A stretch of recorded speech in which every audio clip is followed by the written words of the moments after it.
আজকের ক্লাসে আমরা তোমাদেরকে খনিজ তেল সম্পর্কে সবিস্তারে আলোচনা করে শোনাব। খনিজ তেল সম্পদের দৃষ্টিকোণ থেকে খনিজ তেল হচ্ছে গচ্ছিত, অপুনর্ভব এবং ক্ষয়িষ্ণু প্রকৃতির জ্বালানি সম্পদ। তো প্রথমেই আমরা খনিজ তেলের ব্যবহার কী কী ক্ষেত্রে হয় সেটা জেনে নিই। খনিজ তেল না হলে আজকের দিনে আমাদের প্রায় জীবন অচল। কুঁড়ে ঘরে সাধারণ একটু আলো জ্বালানো থেকে শুরু করে দেশের প্রতিরক্ষা ব্যবস্থা প্রায় সব কিছুতেই খনিজ তেলের আজকের দিনে প্রয়োজন। যেমন খনিজ তেলের একটা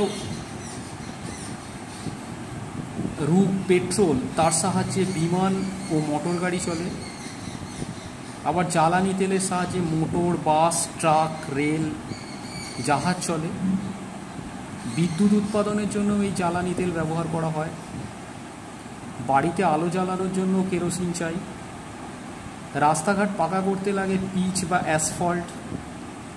যন্ত্রপাতি মসৃণ বা সচল রাখতে প্রয়োজন পিচ্ছিলকারক তেল বা লুব্রিকেন্ট অয়েল।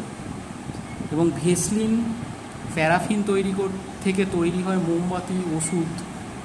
এছাড়াও প্রধানত ন্যাফথার সাহায্যে যে রাসায়নিক শিল্প গড়ে ওঠে তাতে সার, ওষুধ, বিস্ফোরক দ্রব্য, পলিথিন, প্লাস্টিক, কৃত্রিম রাবার, নাইলন, রং, কীটনাশক প্রভৃতি বহু রকম দ্রব্য তৈরি হয়।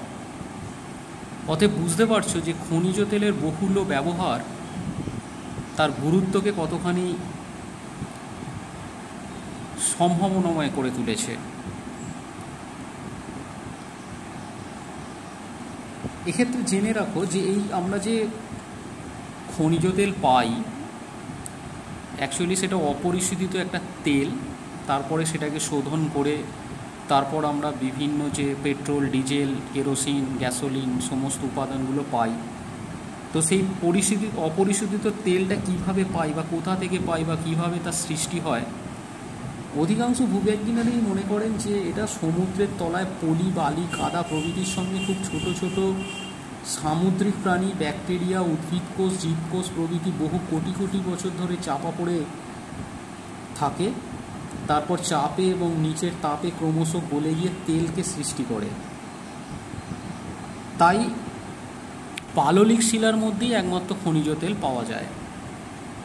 আর যেহেতু এটা খনি থেকে যখন তোলা হয় তখন এর ঘনত্ব প্রচুর থাকে, খয়েরি এবং কালো একটা কাদা মাটির মতো, যেন কাদা মিশানো একটা মাটি, সেরকমভাবে তোলা হয়। তো পরে সেটাকে শোধন করে আমাদের যে সমস্ত ব্যবহারযোগ্য যে খনিজ তেলের উপাদান, পেট্রোল, ডিজেল, কেরোসিন এগুলোকে বা মোবিল এগুলোকে ব্যবহারের যোগ্য করে তোলা হয়। তাহলে বুঝতে পারছো যে তার বহুল ব্যবহার তার গুরুত্বকে কতখানি প্রাধান্য দিয়েছে। তোমরা এই ছবিটা ভালো করে লক্ষ্য করলে তার ব্যবহার সম্পর্কে জানতে পারবে যে পেট্রোল বা পেট্রোলিয়ামজাত যে সমস্ত দ্রব্যগুলো পাওয়া যায় সেগুলো কত কীভাবে ব্যবহার, কখনো রান্নার গ্যাস হিসাবে, কখনো পেট্রোল, কেরোসিন, বিস্ফোরক দ্রব্য, কৃত্রিম রাবার যেগুলো আমাদের টায়ার তৈরি করতে কাজে লাগে, প্লাস্টিকজাত দ্রব্য, অ্যালকোহল তৈরি করতে, অ্যাসফল্ট অর্থাৎ রাস্তার পিচ যে দেওয়া হয় পিচ, আমাদের যে সেন্ট, সুগন্ধি দ্রব্য, সাবান, পারফিউম, প্যারাফিন তৈরি করতে যেগুলো মোমবাতি হিসাবে ব্যবহার করা হয়, কৃত্রিম তন্তু অর্থাৎ আমাদের যে সুতো প্লাস্টিকের, লুব্রিকেন্ট অয়েল বা মোবিল হিসাবে ব্যবহার হয়, ভার্নিশ বা রং করতে ব্যবহার হয়। তো খনিজ তেলের একটা বহুলাংশ ব্যবহার আমরা এই ছবি থেকে দেখতে পাচ্ছি। তাহলে এই খনিজ তেলের গুরুত্ব কী? এটা একটা আমাদের কাছে বর্তমান দিনে বহুল উদ্দেশ্য সাধক সম্পদ, আধুনিক সভ্যতার রূপকার এবং এর গুরুত্ব সীমাহীন। আমরা সর্বক্ষেত্রের উপস্থিতি লক্ষ্য করতে পারব যে আধুনিক রেল বা সড়ক বা জলপথ যে কোনো পরিবহন ব্যবস্থাতে বহুলাংশে খনিজ তেলের একটা ব্যবহার হয়, অর্থাৎ খনিজ তেলের উপর পরিবহন ব্যবস্থা নির্ভর করে।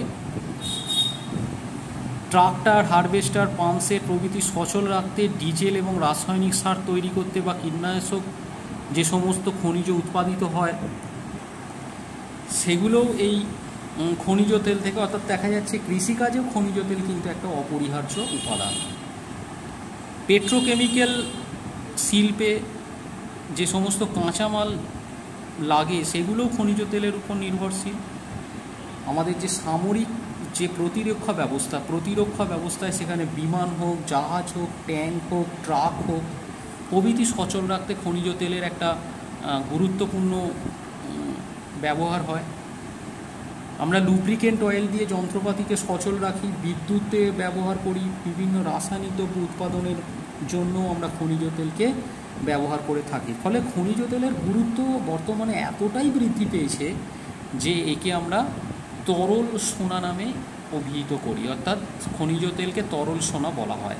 তোমাদের একটা প্রশ্ন আসে যে খনিজ তেলকে কেন তরল সোনা বলা হয়, তাহলে তোমরা কি বলবে?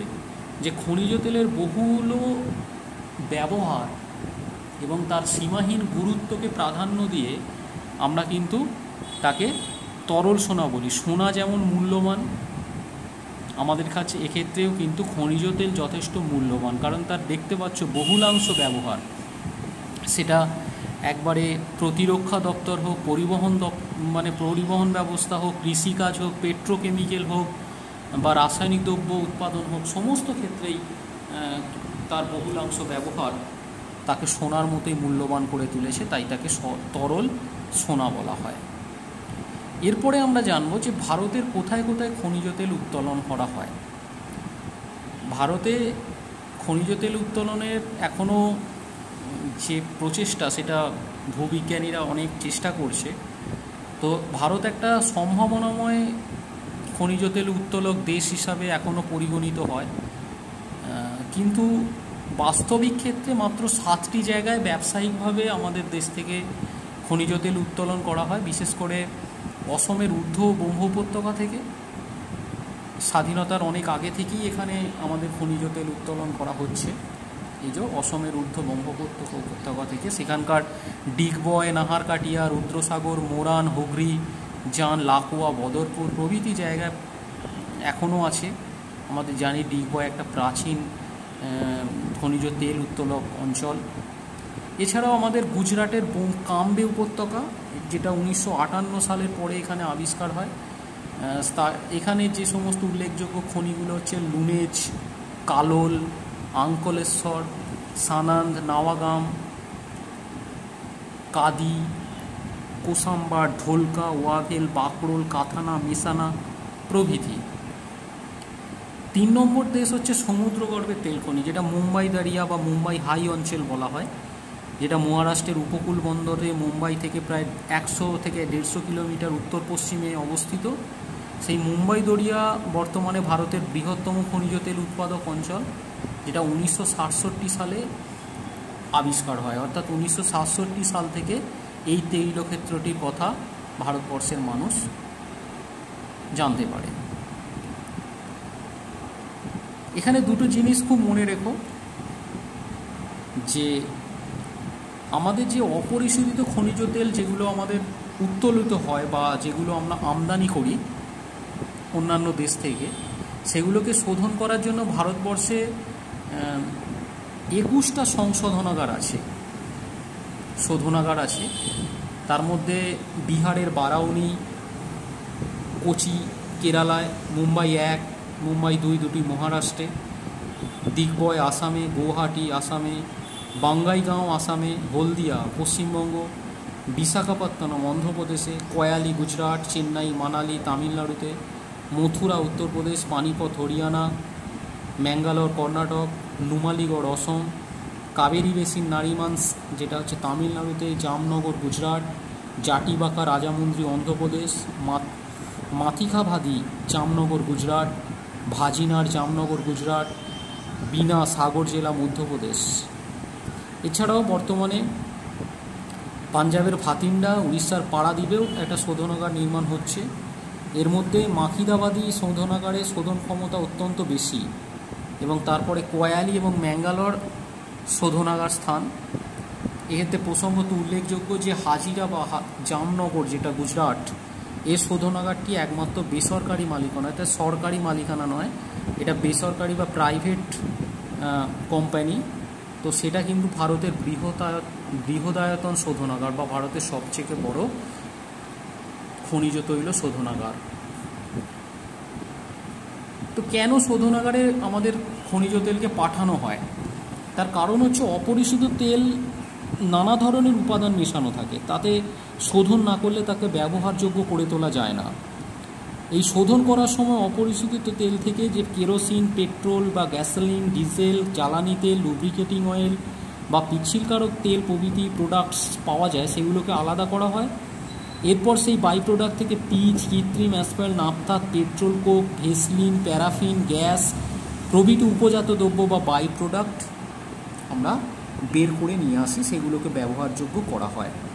তাই অপরিশোধিত তেলকে শোধন না করলে কিন্তু এত রকমভাবে আমরা কিন্তু তাকে ব্যবহারযোগ্য করে তুলতে পারতাম না। এছাড়া আর কোথায় কথা, তো আমরা যে প্রথম 3টে বৃহত্তর অঞ্চলে সমুদ্রগর্ভের মানে যে খনিজ তেল উৎপাদক অঞ্চল পেলাম বা উত্তোলক অঞ্চল, এরপরে আর কি কি জায়গা থেকে পাওয়া যায় বা সম্ভাবনা আছে সেটা দেখি। 1974 সালে সাগর সম্রাট নামে এক ধরনের ভাসমান প্ল্যাটফর্ম, মানে বোম্বে দরিয়া থেকে বেশ কিছুটা দূরে নির্মিত ভাসমান প্ল্যাটফর্ম বা জাহাজের সাহায্যে এখানে তেল উৎপাদন শুরু হয়, যেটা বর্তমানে সাগর বিকাশ নাম। এছাড়াও আরও কয়েকটি ভাসমান প্ল্যাটফর্ম এখানে তৈরি করা হয়েছে। এখানকার বিভিন্ন কূপ থেকে তেল উত্তোলনের কাজে নিয়োজিত আছে। তো সেই তেল খনিগুলোর বিভিন্ন নাম আছে, যেমন হীরা, পান্না, রত্না, গান্ধার, থুজা, নীলম প্রভৃতি। এরপরে হচ্ছে বাসিন ক্ষেত্র। এটা মুম্বাই দরিয়ার দক্ষিণে এবং মুম্বাই নগরীর উত্তরে বাসিন এলাকায় সমুদ্রগর্ভে একটা বিশাল খনিজ তেলের ভাণ্ডার আবিষ্কৃত হয়েছে। তৃতীয় হচ্ছে এই অঞ্চলে খাম্বাত উপসাগরীয় ক্ষেত্র, যেটা গুজরাট সংলগ্ন খাম্বাত উপসাগরের আলিয়াবেদ এলাকায় খনিজ তেলের একটা সন্ধান পাওয়া গেছে। উল্লেখযোগ্য এই 3টে প্রধান খনিজ তেল উত্তোলন অঞ্চল ছাড়াও আমাদের দেশে যেখানে সম্ভাবনা আছে আরও বড় করে বা বেশি করে খনিজ তেল পাওয়া যেতে পারে, সেরকম কয়েকটি জায়গা হচ্ছে রাজস্থানের বাড়মেল, যোধপুর, জয়সলমীর, বিকানের ও নাগৌর, অরুণাচল প্রদেশের নিম্ন পার্বত্য এলাকা, অন্ধ্রপ্রদেশের গোদাবরী বদ্বীপ এলাকা, তামিলনাড়ু কাবেরী অববাহিকা, যেটা ভুবনগিরি অঞ্চল থেকে তেল উত্তোলন করা হয়। এছাড়াও ত্রিপুরা সমভূমি অঞ্চলেও সামান্য তেল আহরিত হয়।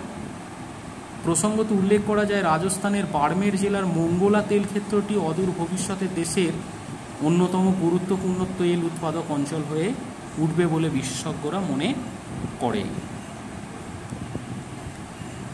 তাহলে রাজ্যভিত্তিক যে তেল উৎপাদক অঞ্চল, যেটা 2017-18 আমাদের ইন্ডিয়ান ব্যুরো অফ মাইন্স 2019 সালে যে তথ্য প্রকাশ করেছিল, তার অনুযায়ী যে ভারতের সবথেকে বেশি তেল উৎপাদক অঞ্চল হচ্ছে মহারাষ্ট্র সাগরগর্ভের খনি, যেখান থেকে ভারতের মোট উত্তোলনের প্রায় 50% বেশি তেল উত্তোলিত হয়। তারপর রাজস্থান থেকে 22% কাছাকাছি, গুজরাটে 12% কাছাকাছি, অসম থেকে 12% কাছাকাছি, এবং বাকি সমস্ত অঞ্চল মিলিয়ে বাকিটা তেল উত্তোলিত হয়, যা সর্বমোট 356.84 লক্ষ টনের কাছাকাছি। এরপরে হচ্ছে আমাদের সম্ভাবনা, অর্থাৎ অদূর ভবিষ্যতে ভারতে কোথায় পাওয়া যেতে পারে বা সে সম্ভাবনা কতটা, সে সম্পর্কে আমরা দেখি।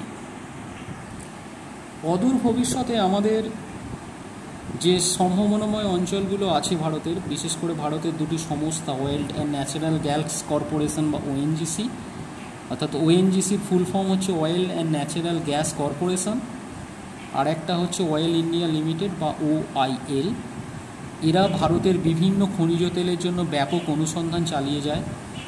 তো সেখানে তারা বিভিন্ন তথ্য অনুসন্ধান করার পর মহানদী ও কৃষ্ণা নদীর বদ্বীপ, কৃষ্ণা গোদাবরী বেসিন, পশ্চিমবঙ্গের দক্ষিণাংশ বিশেষত বদ্বীপ অঞ্চল, সুন্দরবন অঞ্চল, আন্দামান ও নিকোবর দ্বীপপুঞ্জের মহীসোপান এলাকা, গঙ্গা সমভূমি অঞ্চল বা কাংড়া উপত্যকা প্রভৃতি অঞ্চলে তারা গবেষণা করে দেখেছেন এবং সেখানে সম্ভাবনার কথা তারা জানিয়েছেন, আশার আলো শুনিয়েছেন।